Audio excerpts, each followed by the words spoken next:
बिस्मिल्लाहिर्रहमानिर्रहीम स्टूडेंट, आपका biology teacher Salauddin अपने न्यू लेक्चर के साथ हाजिर है। आज हम 10th बायोलॉजी का चैप्टर नंबर 16 स्टार्ट करेंगे और उसका लेक्चर नंबर 1 आज हम स्टार्ट करेंगे। तो ये चैप्टर बहुत इजी है, आसान है, इतना कॉम्प्लिकेटेड नहीं है। इसको समझने की कोशिश करेंगे और मैं उम्मीद करता हूँ कि आप इस लेक्चर को एंड तक देखेंगे और मेरी कोशिश होगी कि इस लेक्चर में आपको मैं बोर ना होने दूं। और अगर आप मेरे चैनल पे न्यू हैं और आप मेरे लेक्चर पहली बार देख रहे हैं, तो अगर आपको मेरा लेक्चर जो है वो समझ में आता है, पसंद आता है, तो काइंडली मेरे चैनल को सब्सक्राइब कर दें और लाइक का बटन दबा दें। तो बेटा शुरू करते हैं। चैप्टर का नाम है इंसान और इसका माहौल। देखिए बेटा, यहाँ पर सारी बात इंसान की हो रही है कि इंसान इस दुनिया में जब रहता है तो इसका ताल्लुक बनता है दूसरे माहौल के अज्जा के साथ। इस माहौल के अज्जा में मैं आपको अगर यूं कहूं कि अगर एक इंसान किसी जगह पर रहता है तो उसका ताल्लुक रहता है दूसरे जो जिंदा अज्जा हैं और जो बेजान अज्जा हैं, उनके साथ इंसान का ताल्लुक रहता है। तो इस पूरे चैप्टर में हम इंसान का इस माहौल में जो किरदार है या रोल है वो सारा डिस्कस करेंगे और हम ये भी डिस्कस करेंगे कि इंसान या दूसरे जानवर जो हैं वो इस माहौल में रहकर एक दूसरे के साथ क्या क्या ताल्लुकात बनाते हैं, उनको भी हम बेटा डिस्कस करेंगे।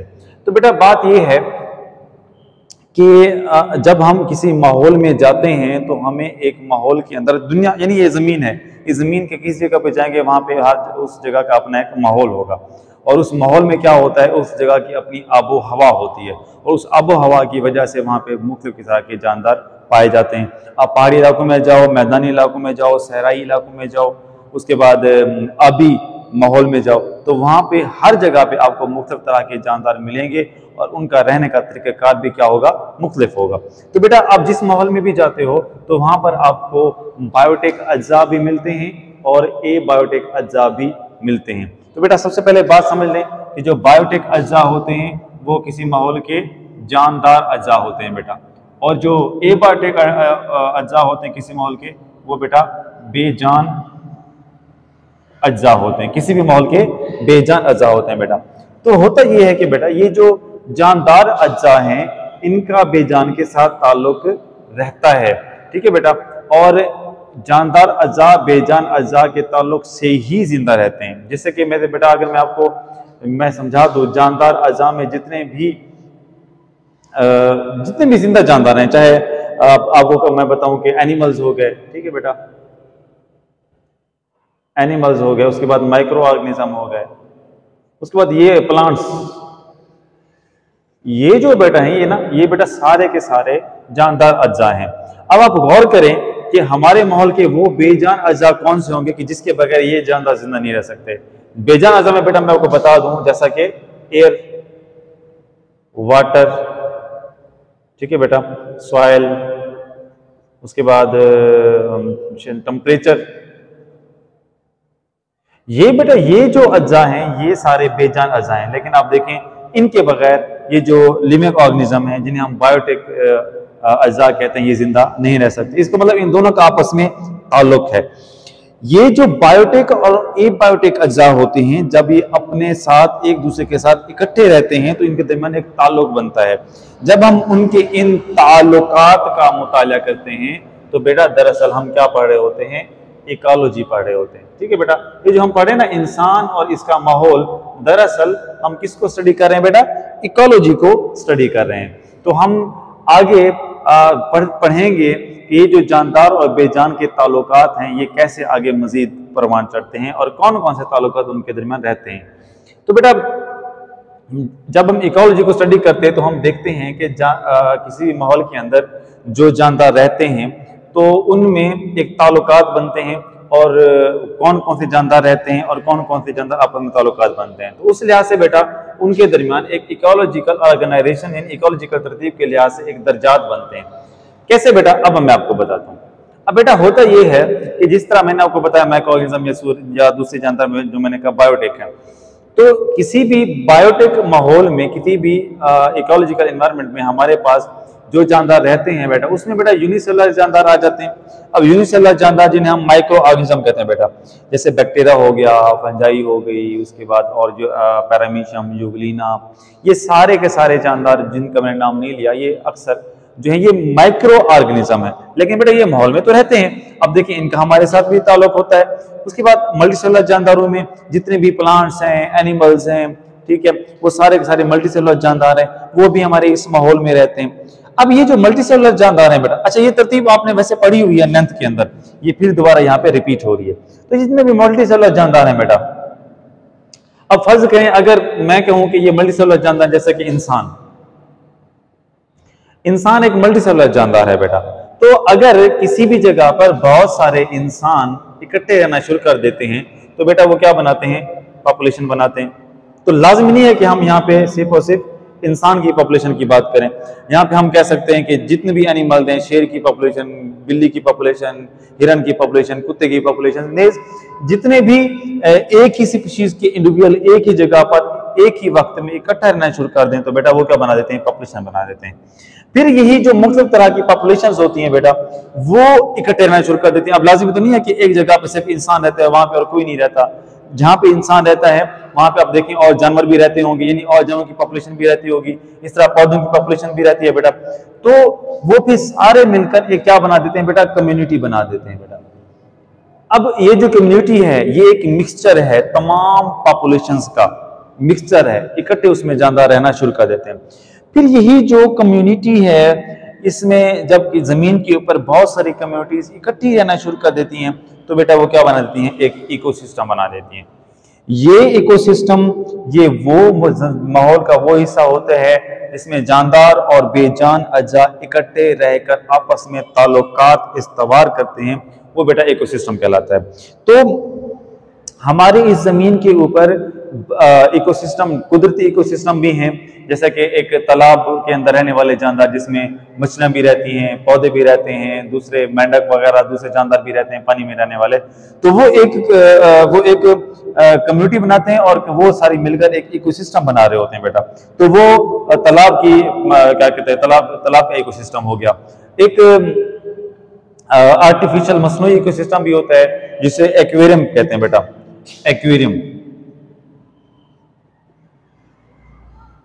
एक्वेरियम का लफ्ज आपने सुना होगा बेटा। एक्वेरियम में एक शीशे का एक डब्बा होता है, डब्बे नुमा एक मतलब होता है बड़ा सा, उसमें पानी डाल के उसमें मछलियों को जो है वो पाला जाता है उनकी डेकोरेशन के लिए। शीशे के कमरे में उसमें आप पत्थर वगैरह डाल देते हो और उनका एक मखसूस उनको एक मखसूस इन्वायरमेंट फराहम करते हो मछलियों को, तो वो बेटा एक्वेरियम कहलाता है। तो ये मसनूई इकोसिस्टम होता है बेटा।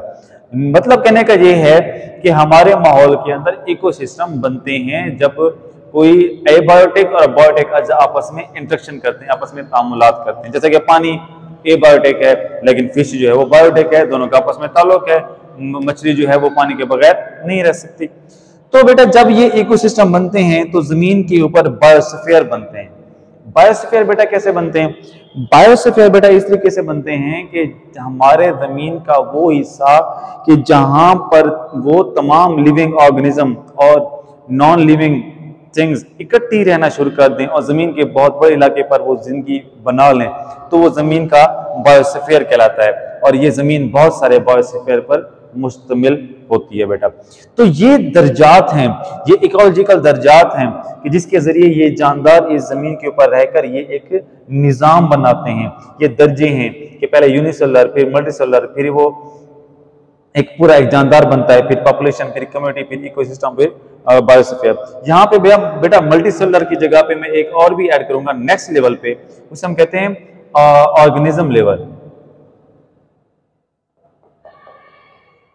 ऑर्गेनिज्म लेवल बेटा, ये जो ऑर्गेनिज्म लेवल होता है फिर ये एक फर्दे वाहिद होता है जैसे कि इंसान, फिर इस तरह इनकी पॉपुलेशन बनती रहती है। ये आपने 9th के अंदर ये वाली बात बेटा पढ़ी थी।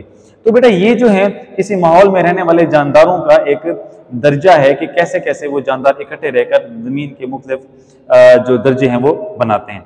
अब बेटा हम थोड़ा मजीद डिटेल में जाएंगे, मतलब ये तो हमने एक मोटी मोटी बात पढ़ी है, अब हम थोड़ा डिटेल में डिस्कस करेंगे कि हमारे जो इकोसिस्टम में रहने वाले जानदार हैं वो कैसे रहते हैं, वो कैसे अपने एक दूसरे का ताल्लुकात बनाते हैं बेटा। तो टॉपिक है बेटा इकोसिस्टम के अज्जा। इकोसिस्टम के अज्जा बेटा कौन कौन से हैं? तो बेटा बात आपको पहले ये बात डिस्कस में कर चुका हूं, फिर मैं बताऊंगा कि किसी भी इकोसिस्टम में बायोटिक अज्जा भी होते हैं और एबायोटिक अज्जा भी होते हैं, और इन बायोटिक और एबायोटिक अज्जा का आपस में क्या होता है बेटा, ताल्लुक होता है, एक दूसरे के ऊपर ये इन्हिसार करते हैं। तो बात करते हैं बेटा कि एबायोटिक अज्जा तो मैंने आपको बता दिए कि पीछे ये मैंने बताया कि एबायोटिक अज्जा में हवा होगी, हवा, पानी, रोशनी वगैरह। अब ये बेटा एबायोटिक अज्जा हो गए। ये जो एबायोटिक अज्जा हैं इनके ऊपर वो तमाम बायोटिक अज्जा जो हैं वो बेटा क्या करते हैं, इन्हिसार करते हैं। अब हम बात करते हैं कि हमारे इस माहौल के अंदर एबायोटिक अज्जा कौन कौन से बेटा पाए जाते हैं। तो एबायोटिक सॉरी बेटा, हमारे इस माहौल में बायोटिक अज्जा कौन कौन से पाए जाते हैं बेटा। अब ये जो अहम टर्म्स हैं इनको आपने समझना है बेटा। अब बायोटिक अज्जा में बेटा सबसे पहले जो आते हैं बेटा वो आते हैं प्रोड्यूसर्स, ठीक है बेटा। अब याद रखना बेटा, आप इस जमीन के ऊपर जो एनर्जी का बुनियादी मंबा है, बुनियादी जरिया हैं जो दूसरे जानदारों में एनर्जी मुंतकिल करवाते हैं बेटा, वो होते हैं प्रोड्यूसर्स होते हैं बेटा। इन प्रोड्यूसर्स को बेटा हम ऑटोट्रॉफ्स भी कह सकते हैं।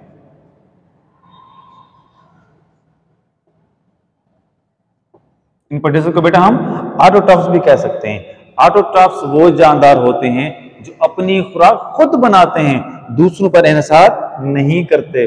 तो इन ऑटोट्रॉफ्स को हम प्रोड्यूसर्स भी कहते हैं। प्रोड्यूसर्स कहते हैं पैदा करने वाले बेटा, ये अपनी खुराक खुद तैयार करते हैं, ये किसी पर इन्हिसार नहीं करते। तो इस वजह से बेटा इन्हें हम प्रोड्यूसर कहते हैं। और ये भी कहा जाता है कि एक फूड चेन होती है, यानी खुराक की एक चेन होती है जमीन के अंदर। जमीन पर खुराक का जो या एनर्जी का जो मेन जरिया जो दूसरों को फराहम किया जाता है, जो एनर्जी जहां से स्टार्ट होती है वो इन प्रोड्यूसर से होती है। इसमें बेटा जितने भी पौधे हैं या एल्गी हैं और जितने भी फोटोट्रॉफिक ऑर्गेनिज्म हैं, फोटो सिंथेसिस करने वाले ऑर्गेनिज्म है, वो सारे यहाँ पर इसमें शामिल होते हैं बेटा। तो प्रोड्यूसर्स जो होते हैं बेटा वो सूरज से एनर्जी लेते हैं, क्योंकि दुनिया को एनर्जी फराहम करने वाला बुनियादी जरिया सूरज है। ये जितने भी ऑटोट्रॉफिक जानदार हैं वो सूर्य की रोशनी की मदद से क्लोरोफिल के जरिए कार्बन डाइऑक्साइड का इस्तेमाल करके ग्लूकोज तैयार करते हैं, और उसी से वो ग्लूकोज वो यानी फल बनते हैं या दूसरा वो अपने जिस्म बनाते हैं। अब यही प्रोड्यूसर्स जो हैं इनको फिर दूसरे जानदार खाते हैं जो अपनी खुराक को तैयार नहीं कर सकते। जो अपनी खुराक खुद तैयार नहीं कर सकते उन्हें हम बेटा क्या करते हैं, कंज्यूमर्स कहते हैं। ये दूसरों की बनाई हुई चीज को खर्च करते हैं, यानी खाए कमाएगा, क्या कहते हैं, मिसाल है कमाएगा कोई और खाएंगे हम। तो ये वाली इधर यहाँ पे मिसाल लागू होती है कि प्रोड्यूसर्स बनाते हैं और इनका काम क्या होता है बेटा, खाने वाला होता है। ये बनाते जाएंगे और ये खर्च करते जाएंगे। इसकी मिसाल मैं यूं भी दे दूं कि बचपन में ये होता था कि हम अब्बू की जेब से पैसे लेके चले जाते थे और उसको खर्च करते थे। तो यहाँ पे मुझे वो बात याद आती है कि कमाते अब्बू थे और खाते हम थे। तो पता नहीं एग्जाम्पल फिट होती है नहीं होती, लेकिन एक जहन में आगे मैंने यहाँ पे बता दी कि कमाएंगे और खाएंगे हम। तो यहाँ पर जो है ये कमा रहे हैं और ये खा रहे हैं, और जो खा रहे हैं बेटा उन्हें हम क्या कहते हैं, कंज्यूमर कहते हैं। तो ये कंज्यूमर जो है बेटा इन्हें हम हेटेरोट्रॉफ भी कहते हैं। क्या कहते हैं बेटा, हेटेरोट्रॉफ्स। हेटेरोट्रॉफ्स वो जानदार होते हैं बेटा जो अपनी खुराक खुद तैयार नहीं कर सकते। जितने भी एनिमल्स हैं और बहुत सारे माइक्रो ऑर्गेनिज्म है बेटा जो ये हेटेरोट्रॉफ होते हैं, ये अपनी खुराक खुद तैयार नहीं करते बेटा। अच्छा, यहाँ पे मैंने ये दे दिया, डिकम्पोजर भी इसी में बेटा शामिल होंगे जो कि क्या है बेटा, हेटेरोट्रॉफ है। अब बात करते हैं बेटा कि जो कंज्यूमर हैं इनको खुराक हासिल करने के लिहाज से तीन कैटेगरी में बेटा क्या किया गया है, तकसीम किया गया है। अब होता क्या है बेटा कि अब इस बात को समझना है आप लोगों ने, अब इस बात को समझना है। ये पहले हम बात करते हैं, इसको मैं रेज कर देता हूं, ये आपको समझ आ गई कि ये हेटेरोट्रॉफ क्या है। अब बात को समझना है आपने। कंज्यूमर्स में बेटा ये होता है कि सबसे पहले आ जाते हैं हर्बीवोर्स। अब आपको पता है कि हर्बीवोर्स वो जानदार होते हैं जो पौधों को खाते हैं। हर्बीवोर्स वो जानदार होते हैं बेटा जो पौधों को खाते हैं। जैसा कि बकरी होगी, गाय होगी, भैंस, हिरन और भी बहुत सारे जानदार हैं जो सिर्फ और सिर्फ पौधों को खाते हैं बेटा। अब याद रखना बेटा कि ये भी कंज्यूमर्स हैं, ये भी कंज्यूमर हैं, ये भी कंज्यूमर, लेकिन इनकी हमने फिर कैटेगरी बनानी है। अब जो हर्बीवोर्स हैं जो पौधों को खाते हैं, इनको बेटा हम प्राइमरी कंज्यूमर भी कहते हैं। प्राइमरी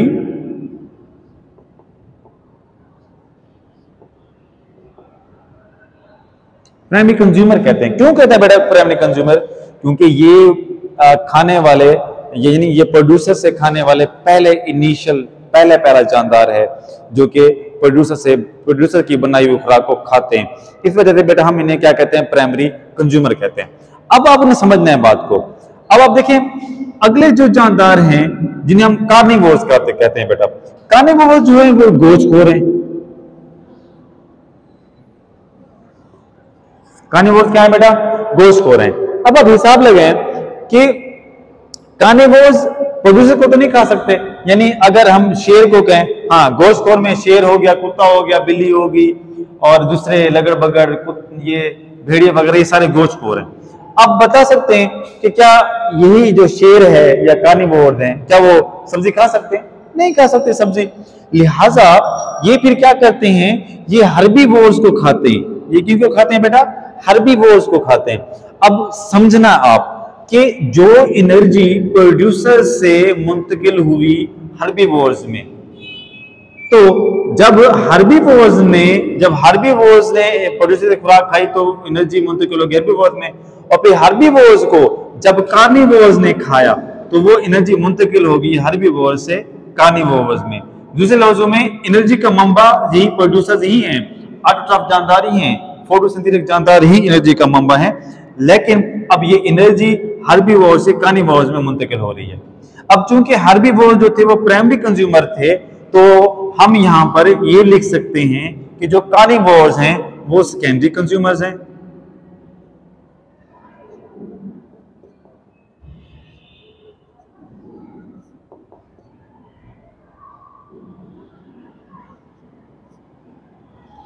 वो सेकेंडरी कंज्यूमर है क्योंकि कार्निवोर्स ने इन्हीं को खाया है। अच्छा बेटा, अब और बात समझनी है आपने कि बाज कार्निवोर्स जो होते हैं उनमें कार्निवोर्स को भी खाते हैं। ठीक है बेटा, तो एक चेन बन रही है, एक फूड चेन बन रही है। ठीक है बेटा, तो फिर इन सेकेंडरी कंज्यूमर को जो जानदार खाते हैं उन्हें हम क्या कहते हैं बेटा? टर्शरी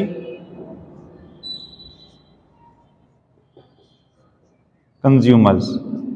उनको हम बेटा क्या कहते हैं? टर्शरी कंज्यूमर्स कहते हैं। यानी सेकेंडरी कंज्यूमर को जो खाते हैं वो टर्शरी कंज्यूमर होते हैं। और याद रखना बेटा कि जो सेकेंडरी कंज्यूमर हैं हम उन्हें फिर प्राइमरी कार्निवोर्स कहते हैं। ये घुमा देगा आपको, लेकिन आपने याद रखना है कि प्राइमरी कार्निवोर्स कैसे? प्राइमरी कार्निवोर्स कि इस स्टेज पर ये जो गोश्तखोर जो सेकेंडरी कंज्यूमर हैं ये पहले वाले कार्निवोर्स हैं। ये पहले वाले, ये प्राइमरी कंज्यूमर हैं जो हर्बीवोर्स हैं, तो ये पहले वाले खाने वाले हैं। लेकिन गोश्त को खाने वाले पहले जो हैं वो उन्हें हम क्या कहते हैं? प्राइमरी कार्निवोर्स कहते हैं। फिर इन्हीं प्राइमरी कार्निवोर्स को जो गोश्त को जानदार खाते हैं उन्हें हम क्या कहते हैं बेटा? सेकेंडरी कार्निवोर्स कहते हैं बेटा। ठीक है बढ़िया, तो उन्हें हम क्या कहते हैं बेटा? सेकेंडरी कार्निवोर्स कहते हैं। अब ये बात घुमाएगी आपको, मैं फिर से रिपीट कर रहा हूं कि यहां पे मैं लिख देता हूं, यहां पे मैं एक लाइन बना के लिख देता हूं कि ये देखिए पहले है बेटा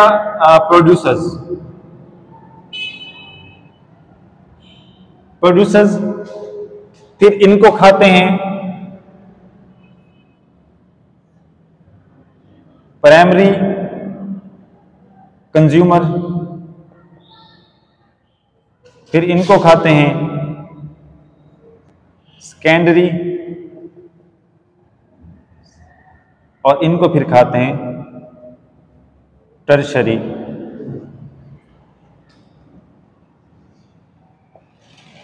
टर्शरी कंज्यूमर। अब बेटा समझना है कि इसको खाने वाला जो पहला जानदार होगा उसे हम प्राइमरी कहेंगे, फिर प्राइमरी को जो खाएगा उसे सेकेंडरी कहेंगे, जो सेकेंडरी को खाएगा उसे हम टर्शरी कंज्यूमर कहेंगे। लेकिन ये बात सारी क्या हो रही है कि ये प्राइमरी कंज्यूमर जो होंगे वो क्या होंगे, हर्बीवोर्स, पौधे खाने वाले, लेकिन जो प्राइमरी कंज्यूमर को खाएगा वो गोश्तखोर होगा, उसे सेकेंडरी कहेंगे, और गोश्तखोर को गोश्तखोर खाएगा तो टर्शियरी कहलाएगा। लेकिन यहां पे देखें कि ये जो सेकेंडरी कंज्यूमर है ये पहला जानदार है जो गोश्त खा रहा है, तो इसे हम क्या कहेंगे बेटा, प्राइमरी कार्निवोर। ठीक है, और आप देखें फिर जब इस प्राइमरी कार्निवोर को फिर और जानदार खाएगा जो कि वो क्या कहलाएगा, सेकेंडरी, वो क्या कहलाएगा, सेकेंडरी कार्निवोर। में जल्दी में इसलिए लिख रहा हूं कि लेक्चर लंबा हो जाएगा, इस वजह से वो थोड़ी राइटिंग का मसला हो गया। खैर, तो ये क्या कहलाएगा, सेकेंडरी कार्निवोर। अब बात को समझना है, यहां पे जो टर्शियरी कंज्यूमर है वो दरअसल सेकेंडरी कार्निवोर्स होगा बेटा। ये वाली लाइन, ये वाली तरतीब आपने बेटा क्या करनी है, याद रखनी है।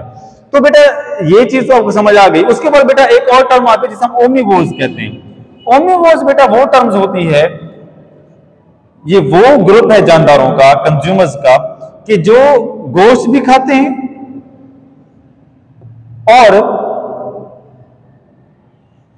पौधे भी खाते हैं, यानी वो दोनों तरह के जानदारों को खा सकते हैं, तो उन्हें हम ओमनिवोर्स कहते हैं, जिसमें इंसान आ जाता है, रीछ आ जाता है, कौवा आ जाता है, ये सारे के सारे क्या है बेटा, ओमनिवोर्स हैं। उसके बाद बेटा लास्ट वन आता है जिन्हें हम डीकंपोजर कहते हैं। बेटा यही तो चक्कर है, एक साइकिल है पूरा नेचर का, कि यहां से जो है वो लाइफ स्टार्ट होती है, जो कि प्रोड्यूसर्स हैं, प्रोड्यूसर से लाइफ स्टार्ट होती है, यहाँ पे लाइफ एंड होती है। अब डीकंपोजर क्या होते हैं बेटा, ये डीकंपोज कर देते हैं, तोड़ फोड़ कर देते हैं मुर्दा अजसाम की, मुर्दा अजसाम को तोड़ फोड़ करके उन्हें सादा अजसाम में तब्दील कर देते हैं। तो बेटा यहाँ पे फिर क्या होता है कि एक जानदार जो पैदा हुआ था, बना था, अब वो यहाँ पे डीकंपोज हो गया। अब याद रखना बेटा, ये जो जहां पे किसी जगह मुर्दा अजसाम होते हैं ना, जब उनको तोड़ फोड़ कर दिया जाता है तो वो एक किस्म की खाद होती है, वो उस जगह पे पौधे बहुत तेजी से उगते हैं। तो इसके लिए बेटा वो एक एग्जाम्पल मुझे याद आ रही है कि एक पहले जमाने में जब यहाँ पे बड़े सगीर में अंग्रेजों की हुकूमत हुआ करती थी, तो वहां पे एक अंग्रेज अफसर आया था जो कि एक कत्ल की छानबीन करने आया था। तो उसको जो इंसान कत्ल हुआ था उसकी लाश नहीं मिल रही थी, लेकिन उसे ये क्लू मिला कि एक बहुत बड़ा मैदान है जहां पे इस लाश को दफनाया गया है, लेकिन वो इस वजह से परेशान था कि इतने बड़े मैदान में मैं उस लाश को कैसे ढूंढूंगा। तो वो घोड़े पे चला गया उस लाश को ढूंढने के लिए। तो लाश को ढूंढते ढूंढते पूरे मैदान में उसे एक जगह ऐसी मिली जहां पे घास उगी हुई थी, लेकिन और किसी भी जगह पे घास नहीं उगी हुई थी। तो वो जो अफसर था वो समझ गया कि लाश इसी जगह पे दफन है। तो जब उस जगह को खोदा गया तो वहां से लाश निकल आई थी। फिर बाद में किसी ने उससे पूछा कि वो कैसे पता चला, तो उसने यहाँ पे बता रही थी कि जहां पे एक इंसान, कोई जानदार दफन होता है तो उसको जब डिकम्पोज किया जाता है तो वो एक खाद के तौर पर, वो एक बाकायदा खाद होती है उनके मुर्दा अजसाम, तो वहां पर फिर नए पौधे उगना शुरू हो जाते हैं। इस वजह से वहां पे घास उगी थी, क्योंकि वो उसे उस जगह पे उनको खाद मिल रही थी। तो अब आप अंदाजा करें बेटा कि जो पौधे उगे थे, प्रोड्यूसर जो पौधे उगे थे, फिर वो डिकम्पोज हुए, फिर वहां से दोबारा से पौधे उग गए। इसका मतलब क्या हुआ बेटा, ये दुनिया में एक साइकिल चल रहा है। क्या साइकिल चल रहा है, ये साइकिल मैं आपको कैसे समझाऊं, मैं यहां पे समझाऊं कि पौधे, ठीक है बेटा, इनको फिर जानदार खाते हैं, एनिमल्स, ठीक है, फिर जब ये एनिमल्स मर जाते हैं, ठीक है, मुर्दा अजसाम, फिर इन मुर्दा अजसाम से फिर नए पौधे बन जाते हैं। अब देखिए ये एक पूरा साइकिल चल रहा है, पौधे फिर इनसे बनाई हुई खुराक जानवर में गई, फिर जानवर मरे, फिर उनसे वो खुराक फिर दोबारा से पौधों में मुंतकिल हो जाती है, और ये दुनिया का साइकिल चलता रहता है। और यही वो साइकिल है कि जिसकी वजह से इस दुनिया का निजाम मेंटेन है, जिसकी वजह से ये दुनिया चल रही है। अगर ये निजाम ना हो, ये जो आज हमने निजाम पढ़ा है, ये निजाम ना हो तो दुनिया तबाह हो जाए, क्योंकि जब ये खुराक की मुंतकली जानदारों में नहीं होगी तो फिर कैसे ये दुनिया जिंदा रह सकती है। ये आप देख लें कि अक्सर साइंसदान, जब आप किसी वाइल्ड लाइफ का चैनल देखें ना, तो वहां पे कोई जानवर किसी जानवर को शिकार कर रहा होता है तो साइंसदान उसको नहीं रोकते। अगर एक चीता हिरण का शिकार कर रहा है तो करने दें, क्यों? क्योंकि ये नेचर का प्रोसेस है, अल्लाह ताला ने बना दिया है। अब अगर शेर गोश्त ना खाए तो फिर क्या खाए, ठीक है ना बेटा। तो ये अल्लाह ताला के बनाए हुए असूल हैं कि जिसके जरिए दुनिया चल रही है। उम्मीद करता हूँ बेटा लेक्चर तो बड़ा हो गया होगा, लेकिन मुझे इतना जरूर पता है कि आपको समझ आया होगा। तो अगर क्वेश्चन वगैरह तो आप मुझसे पूछ सकते हो, और कोई भी बात हो आप व्हाट्सएप पे मैसेज भी कर सकते हो। ठीक है बेटा, तो अपनी दुआ में याद रखिएगा। शुक्रिया बेटा, अल्लाह हाफिज़।